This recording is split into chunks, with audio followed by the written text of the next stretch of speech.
Welcome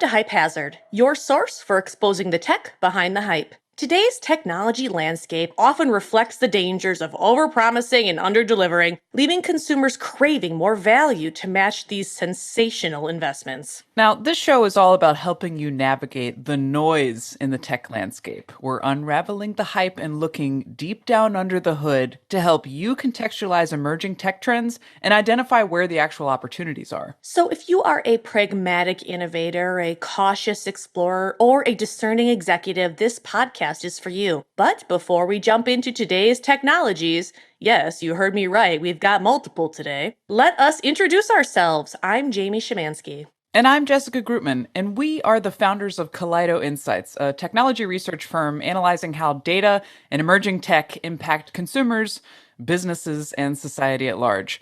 Now, tech is pervading every single industry, and we've spent our careers researching this transformation. And boy, we've seen a lot along the way. We sure have, Jess. We've seen plenty of malarkey, but also many innovative solutions that have shaken up the tech world and really improved all of our lives in completely new ways. In Hype Hazard, we'll share our years of experience with you, dear listeners, to help you understand new hyped up technologies for what they really are. And with that, let's dive in. Today, listeners, we have a very special treat for you, something a little different for our season 1 finale. What we're going to do, usually we focus on one company and one kind of market, but today we're going to do a flash round exploring the hypes and hazards of none other than the smart home. Woo!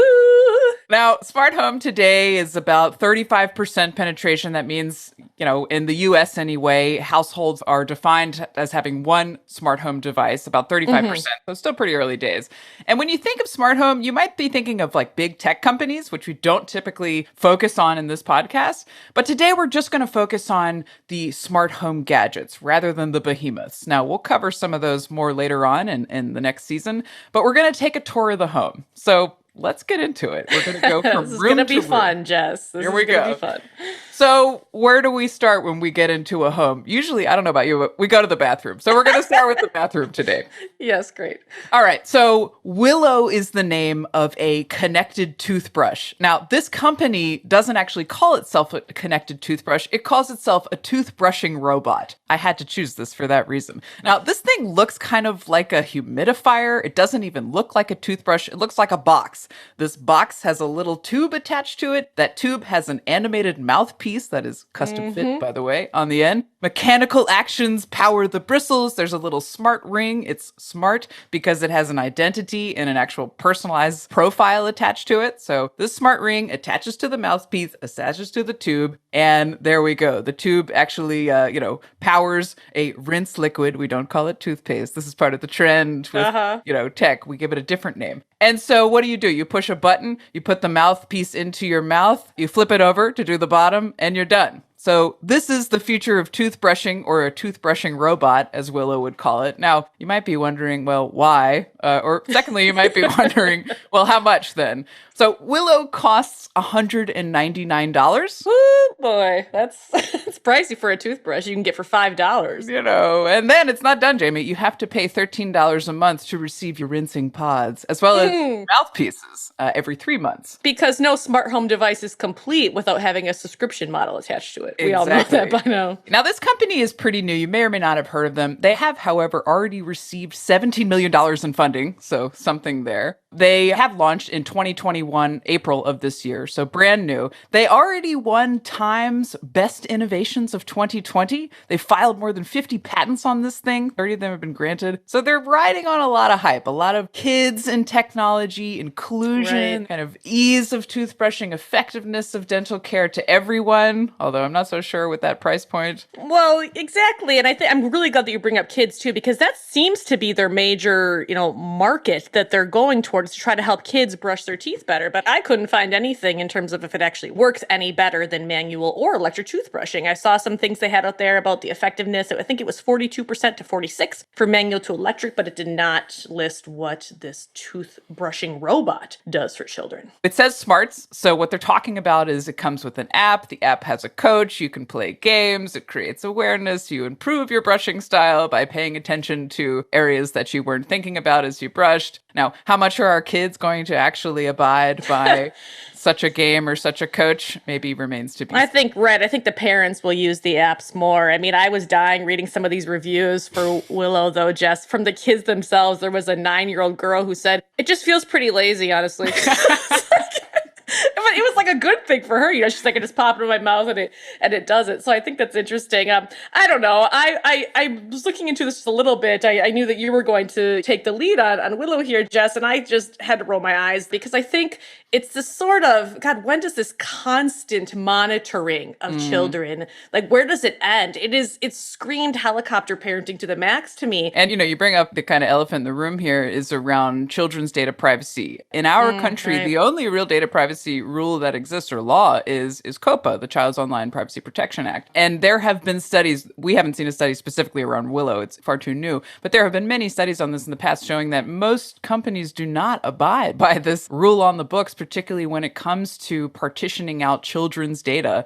And indeed, this is very intimate data. We might not think about it, especially those of us who didn't even have a connected toothbrush or think about that one way or the other as we grew up. But, who has access to this data? Obviously, there are business models in the making around dentists, around insurance companies, doctors, how this could be used amongst adults for smoking cessation, for biometrics in the breath. I mean, there's kind of a whole universe tied to oral health. So just the tip of the iceberg, but these kinds of smart home devices, we have to be thinking about this as we welcome them into our homes, particularly at such a high price point. All right, Jamie, it's time. Okay. Listeners of this show will know we like to rate on a very scientific scale every single company that we talk about. And so we choose one of 4 options. Is it trash? I don't need to explain what trash is. Is it a flash? It's hot now, but it's fleeting. Is it cash? A moneymaker, but ultimately a copycat? Or is it a splash? Something really disruptive and promising that solves a real societal problem. Jamie, tell us. I say that Willo is a flash. I think that it really is targeting these early adopters who are tech-savvy parents who want a way to better monitor the, oral habits and health of their children. I don't see anyone that I know in the day-to-day in my life, at least, even though we are in a more, tech-laden community here, Jess, who would ever purchase something like this. I think that it's hot and it's cool and it has some, maybe potential, like you said, in some other monitoring of different types of oral health, not just in children, but I think that it's something that we think we'll see now, but it's going to go away soon. What do you rate it? As is the case for so many things in smart home.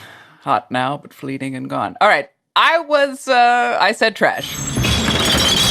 You did, yeah. Creating more and more e-waste, which the smart home is notorious for doing. This is a nice to have. And while I absolutely appreciate the kind of inclusive objective or intention behind making oral care easier to achieve, the truth of the matter is, at this price point, these kids probably have access to pretty good dental care as it is. Smart toothbrushing, That's a great point. Bathroom stuff is a very saturated market as it is. So yeah, I think this is going to go in the trash bin. Okay. Now, Jamie, let's go to the kitchen. Okay, the kitchen, where both of us spend a lot of time as amateur chefs in our own homes. Well, today in the kitchen, listeners, we are going to be taking a closer look at a product called Meter. Meater. Meter is a wireless smart meat thermometer. And basically, if you want to stick a probe into your meat, this is the product for you.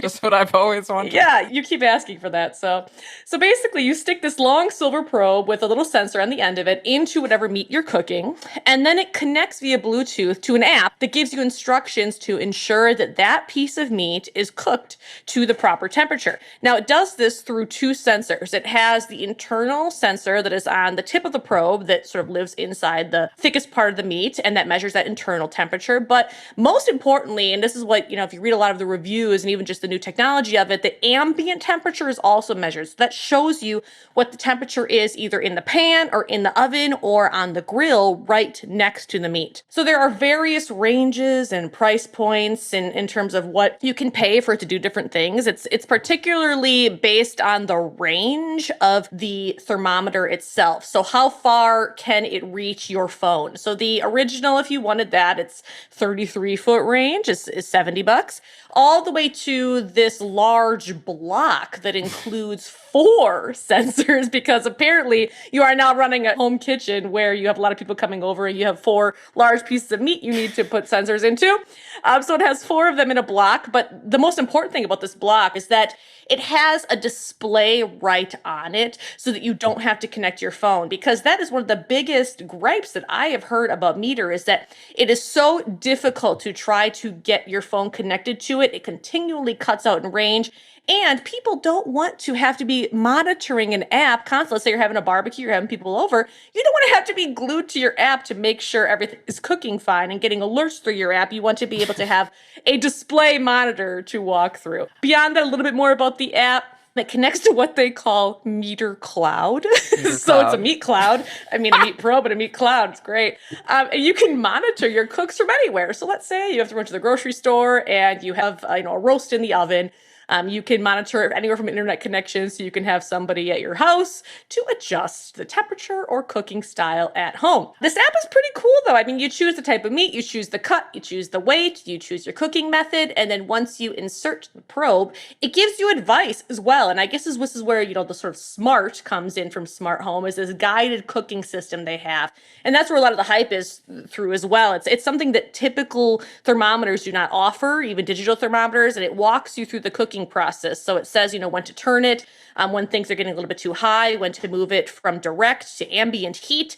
And they call it an advanced estimator algorithm, Jess. Wow. And it helps you estimate how long to cook and to rest. Feels very sophisticated. It is. And I would say that's a little bit of a hazard to me. And I'd love to hear your opinion too. Like, I love cooking. Like, I would say, I would call myself an amateur chef in that way of home cooking. It's a hobby of mine. And it's like, I'm sorry. Hello, welcome to the world of joyless cooking.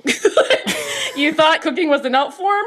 It's not an art form anymore. Sorry. Well, and we've heard the smart home coined as assisted living for millennials. Oh, I love that, though. In other words, the question of must have versus nice to have, the question of what are we offloading, that's really not that painful in the first place. Light bulbs are often given as an example here. And so this is my immediate kind of reaction to I just love the meat cloud, but to a smart thermometer, to the meter. What does this have that an analog thermometer does not? And by the way, Jamie, I just had to go look while comparing the prices here. You can find an analog meat thermometer for about $5. Right. I did the same thing, Jess. I went to Amazon. I was like, okay, so $10 if you want a little bit more bells and whistles on it, compared to, this block of them that's, going to run you almost $300. So I think that really, it's pretty much good for if you're a very, very novice cook and you have no idea about, internal temperatures of meat or even how to gauge anything by feel. Or like I said, if you're maybe running a restaurant and you have a lot of meats going at once, It would probably make it quite a bit easier to make sure everything's cooked to the correct temperature they need. But I would agree with you 100% that as we go through different smart home devices, you have to prioritize what is most important to you. You talked about teeth brushing with Willo. Is that something you would prioritize in terms of the cost of the device versus what the value is? Do you prioritize cooking enough that you think a meter thermometer would actually change your life? I mean, I would say probably not, but before I get to that, I should ask you your rating, Jess. What would you rate meter? Well, I rate meter a trash. Ding, ding, ding. I think analog does just fine here. And there are other solutions. And ultimately, I think the metric we should be looking at around the smart home is not because we can, but it's rather, is this supporting a better quality of life, better safety, greater efficiency, longevity? And in this case, I don't see any of the boxes ticked, particularly at the price point. Agreed times 100. I don't think I could do anything else, even though I love cooking and I wanted to love meter. And I thought, it could be cool. I guess if somebody gave this to me, I would use it. I would try it out. But Again, I find cooking to be a hobby, relaxing, and I think it is an art in a lot of ways. And, in terms of harnessing that creativity in the kitchen, and there's something that just takes it away from me. If you have it just completely telling you how to cook every second as a temperature's being monitored and where to move things in the pan. And I don't know, it just wasn't, I think it's total trash. I agree. So with that, well, geez, got two trash. I hope they be the bedroom. Jess okay. can offer something else. So what are we looking at in the bedroom? Well, maybe, just maybe, we can find some more excitement in the bedroom. Now, listeners, there were many options I could have chosen for the bedroom, but I went with a mattress. No, take it what you will. There's a company called EightSleep, and this is both a mattress as well as a mattress cover. This always strikes my interest around smart technology because there's a big question of, do we want to fully rip and replace, in this case the mattress, or do we retrofit? And I always appreciate the flexibility there. Now, flexibility, maybe, maybe not. The mattress goes for a smooth $3,000. The mattress cover comes in at $1,700. Okay, so what do we get for this? By the way, this company has $76 million in funding, according to Crunchbase. So the EightSleep mattress and or mattress cover is technology to improve your sleep through personalized biometric monitoring. Okay, they have a patented technology that tracks temperature, heart rate variability, respiratory rate, resting heart rate, ambient sensors of your environment, so the room temperature, the humidity, the local weather even. So this mattress is collecting both your metrics and the environmental metrics to improve not just your sleep, Jamie, but your sleep fitness. Okay. And I see they give you a daily sleep fitness score. I don't know about you, but there's nothing more relaxing to me than knowing I'm going to get a sleep fitness score in the morning. Wow, it's not stressful at all. Nothing to lull you to sleep more than a single metric. Well, I mean, this actually brings up a critical point in many smart home, smart fitness, smart wellness applications, in that the score is a core part of the measurement and indeed part of the user interface. There is indeed a documented phenomenon called orthosomnia, which is essentially the backlash of this. Orthosomnia is when you become so obsessed with a score, whether it's for sleep or anything else, that it then has the counteractive effect. Yep. So I can't sleep because I just want to get a good score. And if I don't get a good score, I'm going to have a bad day tomorrow, and I can't sleep because I'm thinking about my bad day tomorrow. So this can happen. This has been something that, we have to be aware of when we rely on our devices to provide us a readiness score, or in this case, a sleep fitness score. Right. And there are so many different algorithms behind the scene running too. I mean, when I was looking at this, I thought, do we really need another app collecting health data? I mean, already most of us are wearing some sort of a wearable device, whether it's an Apple Watch, Fitbit, etc. And instead, I'd like to see, and we'll talk about this a little bit when we get to the living room, but I'd like to see the integration of these data sources rather than trusting, myriad data sources and their proprietary machine learning algorithms to give me some sort of a score. And then now I'm stuck as a consumer trying to compare these scores and really prioritize on my own which one matters, which one's more accurate, or which ones to pay attention to. Exactly. And it makes it very sort of difficult to decide as a homeowner or a renter or whatever, as a smart home buyer, what is the best investment here? Now, one piece in terms of kind of hype and allure, this company as well, in addition to the toothbrush, won one of Time's best innovations of 2018-2019. If you go on their website, are sort of rife with influencers. You see Tim Ferriss on his connected mattress. You see pro runners and basketball players and skiers. So this is exciting. They're absolutely targeting a very, athletic, peak performance, recovery user base. But at the same time, it does beg the question at those price points in particular, what is the right form factor for this? I have a smart ring, for example, that is also tracking heart rate variability. This exists on wristbands. This exists on headsets. There are chest-worn wearables. There are cameras. There are all sorts of things that essentially are monitoring, or say that they're monitoring, the same in the way of sleep quality. So what are the trade-offs? Right. I mean, I think something that's very interesting, though, about this product in particular, EightSleep, is, like you said, the fact that they offer that cooling cover so you don't have to buy the whole mattress. I loved that too. I agree with you. And in that cooling cover, that's something I guess we haven't really touched on, is that they really are pushing hard this smart temp artificial intelligence technology. So it regulates temperature there's like a literal pump next to your bed that's included with the technology that has like water that sucks in and out and blows it into the cover so that it really regulates your temperature by gauging exactly what you're going to need Like once per second, it is reading your temperature and how you're sleeping and how much you're rolling around and your heart rate and all of this in order to deliver this optimal coolness. And that was pretty intriguing for me. I mean, I typically don't sleep well anyway, never have. So I thought, this could be something that would be really interesting to try out. But personally, I mean, when I talk about ratings, I would rate it a splash.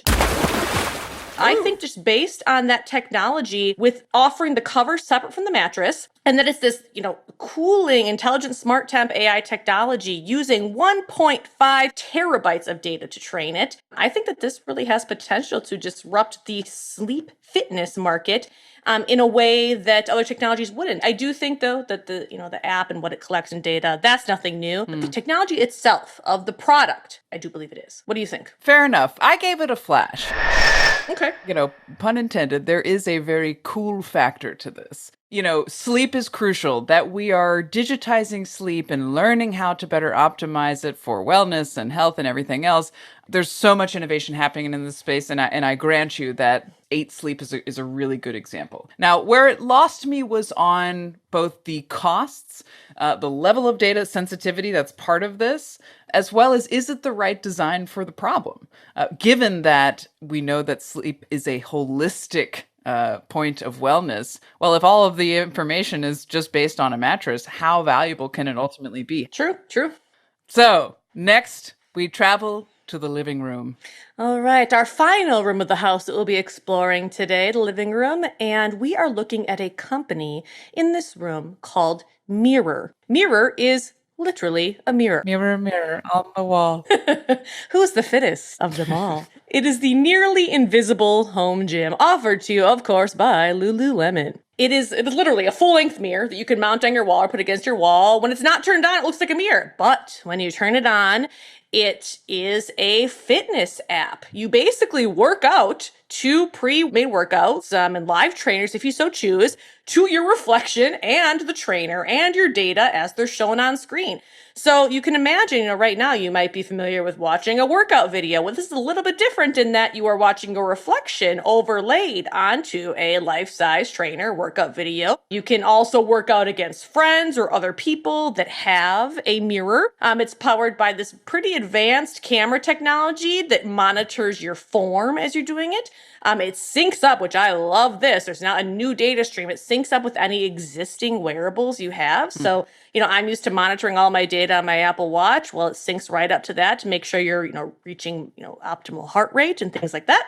It's also great because, like I said, there are these certified trainers that go along with it. It reminds me a lot of, and I think it's why it's touted a little bit as a Peloton competitor. It's cheaper than a Peloton. I mean, cheaper as in, okay, it's going to set you back $1,300 instead of $2,400. Wow, what a deal. What a deal. Plus that $39 a month membership that we talked about. There's always a membership. Yep. But I think that it's, in general, it's definitely that high-end fitness market for in-home gyms and workouts. I think that a lot of that, it being in home, is why it was so hyped up. I mean, the majority of us and everyone listening, we've spent a lot of time in our homes over the course of 2020 and even early 2021 here, being quarantined, or you have inclement weather and you might have busy schedules. So it is really great for those times when you can't leave your house to work out, but you still want to stay motivated and you still want to get that full workout in and still feeling as though you have some privacy. You can get all the one-on-one training you want in more of a judgment-free space. And they have just great marketing too. I don't think any of us could say we haven't seen an ad for that, especially the influencer market too. I'm not super versed in the world of personal trainers, but apparently there are quite a few well-known ones on there with really great strenuous workouts, to get you sweating. So that's a lot of where the hype is. In addition, I thought it was great to see that it's very inclusive in its workouts. Some of the reviews that I read were people who were disabled or wheelchair bound, and they said that they have plenty of workouts that they can do on Mirror too. Exactly. So I love to see that. Some of the hazards, I guess, or some of the downfalls of Mirror are that you still have to rely on your own weight training equipment. Like the smallest package gives you, I think, some resistance bands, but if they're overpriced, like anything with Peloton, they're probably 3 times the price you could get them on Amazon. Right. And so you can't do any weight training. It's all cardio based. I guess, cardio, I should put that in quotes because you can do like yoga and Pilates Pilates, and that isn't always cardio as much as relaxing meditation. But the price in general, it's pretty prohibitive. Sure, it's cheaper than some of these other high-end items, but still, like, on top of everything we've discussed, Jess, you still have to pay additional $40. Right. You're not done.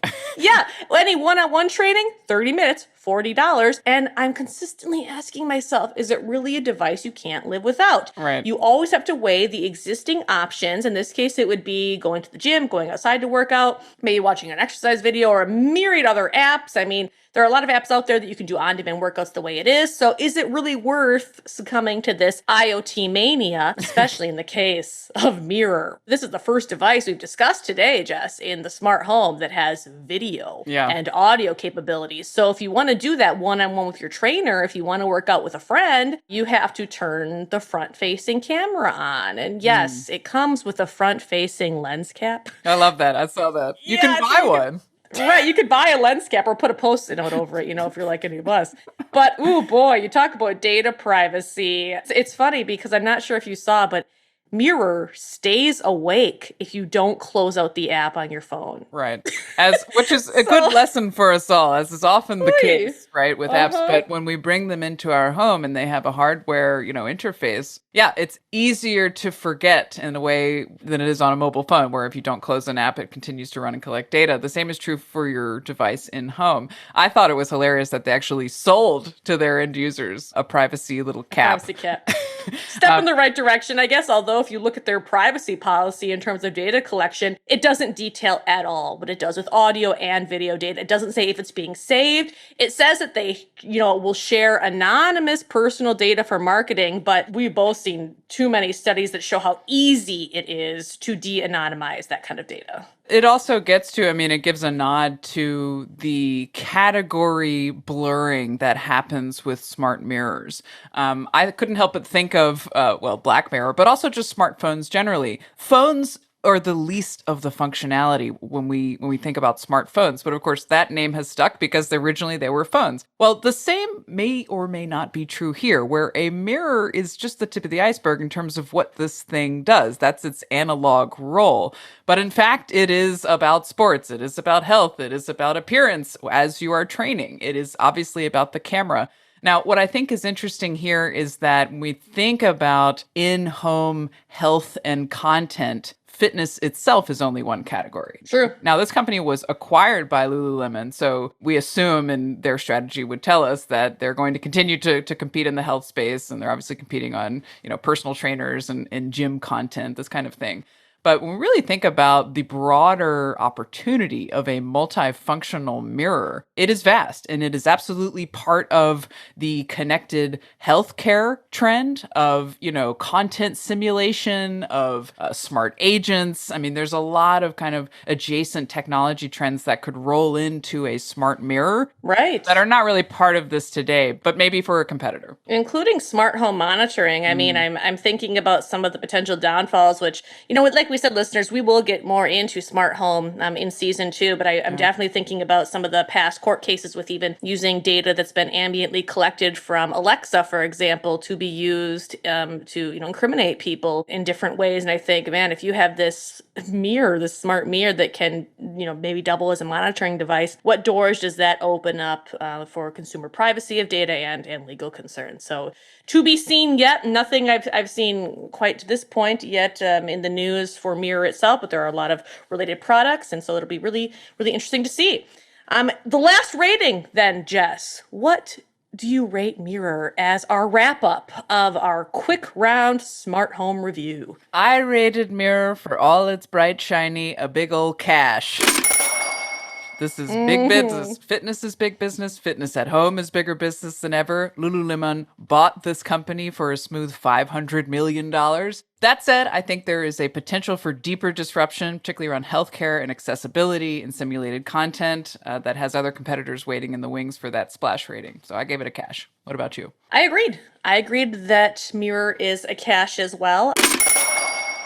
I think simply because it is a great way to continue motivating and monitoring this sort of smart health environment that has been a huge trend and a huge wave with consumers, and especially consumers who already adopted IoT devices. But to me, there are so many other alternatives that they don't push it quite into splash area yet in terms of being fundamentally innovative. I think it's great. Sure, they can monitor your form, which is something is, one of the things that they tout in terms of what's new and interesting about them. But overall, there are a lot of other options. I think, though, yes, if we can connect it to some other smart home devices or even privacy and security options, it could have the potential to be a splash. And with that, we've gone through 4 key rooms for our smart home analysis. And that is also a wrap for season 1 of Hype Hazard. We are so grateful to all of you who have listened in on our analytic lunacy as we've explored the best and the worst of emerging technologies over the past few months. We will be kicking off season 2 in early August of 2021. So please subscribe and stay tuned for the latest. And in the meantime, as always, feel free to check out all of our content on new and emerging technology impacts at kaleidoinsights.com. We'd like to thank Randall Ward for our sound editing and Adam Roskowitz, who composed our music and sound effects. Until next time, have a wonderful summer and cheers. Bye, everyone.